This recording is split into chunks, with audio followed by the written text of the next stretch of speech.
What if a poor boy born in a small wooden cabin could grow up to become one of the greatest leaders in history? A man who led his country through its darkest war. A leader who helped end slavery in the United States. And a president whose legacy still inspires millions around the world. This is the story of Abraham Lincoln, the 16th President of the United States. Abraham Lincoln was born on February 12, 1809, in a small log cabin in Hardin County, Kentucky, which is now known as LaRue County. His parents were Thomas Lincoln and Nancy Hanks Lincoln. The family was very poor and worked mainly as farmers. When Lincoln was still a young boy, his family moved to the frontier of Indiana in search of better land and opportunities. Life on the frontier was extremely difficult.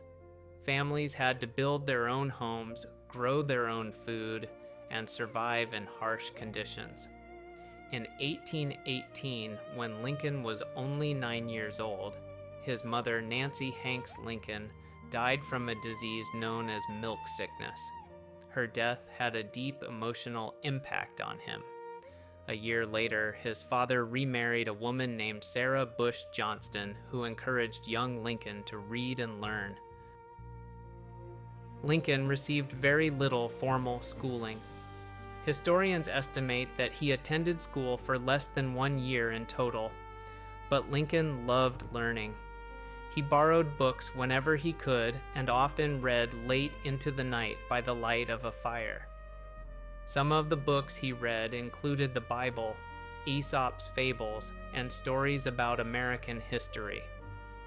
Through self-education, Lincoln developed strong skills in reading, writing, and storytelling.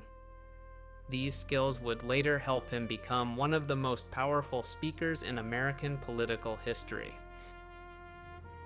As a young man, Lincoln worked many different jobs to support himself. He worked as a farm laborer, a rail splitter cutting wood for fences, a store clerk, and a flatboat worker transporting goods along the Mississippi River. In 1832, Lincoln briefly served as a captain in the Illinois militia during the Black Hawk War, although he did not see combat.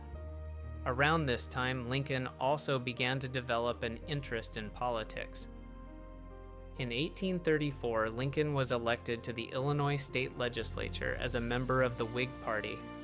While serving in the legislature, Lincoln studied law on his own. In 1836, he passed the bar examination and became a licensed lawyer in Illinois. Lincoln moved to the city of Springfield, where he began a successful legal career. He became well known for his honesty and fairness. In fact, many people nicknamed him Honest Abe. In 1846, Lincoln was elected to the United States House of Representatives. He served one term in Congress from 1847 to 1849. After leaving Congress, Lincoln returned to practicing law. For several years, he stayed out of national politics, but the issue of slavery soon brought him back. During the 1850s, the United States was deeply divided over whether slavery should expand into new Western territories. Lincoln strongly opposed the expansion of slavery. In 1858, he debated Senator Stephen A. Douglas in a famous series of public debates known as the Lincoln-Douglas debates. Although Lincoln lost that Senate race, the debates made him nationally famous. In 1860, Abraham Lincoln was elected as the 16th President of the United States as the candidate of the Republican Party. His victory caused a major political crisis. Several southern states believed Lincoln would threaten the system of slavery. Beginning with South Carolina, 11 southern states eventually declared that they were leaving the United States and formed a new government called the Confederate States of America. In April 1861, the American Civil War began when Confederate forces attacked Fort Sumter in South Carolina. Lincoln's main goal during the war was to preserve the Union, to keep the United States together as one country. The war became the deadliest conflict in American history, with more than 600,000 soldiers losing their lives. On January 1, 1863, Lincoln issued the Emancipation Proclamation. This order declared that enslaved people in the states that were rebelling against the Union were to be set free. Although it did not immediately free all enslaved people in the United States, it changed the purpose of the war and made the abolition of slavery a central goal. It also allowed African American men to join the Union Army. Nearly 200,000 black soldiers and sailors eventually served in the Union forces. Lincoln strongly supported a permanent end to slavery. In 1865, the United States Congress passed the 13th Amendment to the Constitution, which abolished slavery throughout the entire country. Lincoln did not live long enough to see the amendment fully ratified, but his leadership was critical in making it possible. On April 9, 1865, Confederate General Robert E. Lee surrendered to Union General Ulysses S. Grant at Appomattox Courthouse in Virginia. The Civil War was finally coming to an end. But only a few days later, tragedy struck. On the evening of April 14, 1865, President Lincoln attended a play at Ford's Theater in Washington, D.C.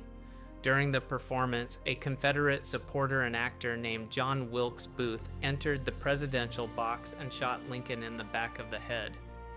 Lincoln was taken across the street to the Peterson House, where doctors tried to save his life.